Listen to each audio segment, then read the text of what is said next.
open our preschool this season and also open a school-age childcare program this season. So we're gonna open our doors and our hearts to the neighborhoods and the kids and their families, and we're gonna collect whoever we can, and we're gonna give them socially distanced hugs.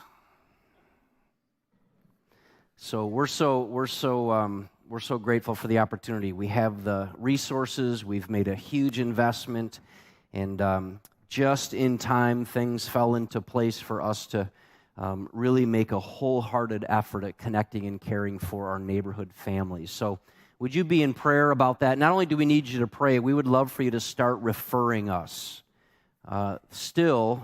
Even in the days and era of social media and so on, the number one source of promotion and connection comes word of mouth. So if you have a mouth and you can form some words, we'd love for you to advocate for us and get the word out that we want to take care of school-age kids and preschool kids, and we're grateful for that. So we're in our series together here called Who Does Jesus Think He Is? And if you are married or if you are in business, you probably didn't take someone's word for it when they referred you to this person who you married and went into business with, right? You did. I'm assuming that most of you didn't marry somebody and it was a blind date marriage. I'm assuming that you didn't get into business with somebody who came highly recommended, but you never met.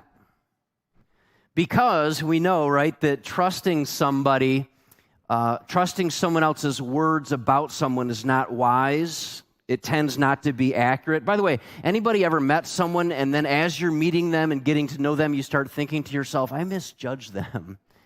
Someone told me about them, I heard about them, Now, I know none of you do things like that, but occasionally there are people who get ensnared in those ways, and then you discover, I don't really recognize who someone told me they were. And the reason is because when we judge someone on someone else's words, it tends to be distorted, right? It's not really the real picture of who someone is. It also gets diluted. It doesn't help us always understand what version of this person they really are. So, if you wouldn't take someone else's word for it and then marry someone, if you wouldn't take someone else's word for it and then go into business with somebody, you probably would be not wise not to take someone else's word for it and then rest your eternal salvation in who someone said that this person was, right? There would be a lack of wisdom and accuracy in doing that. Trusting someone else's words about someone will always be risky, even more so in the way in which we rest our heart's joy and trust in someone else.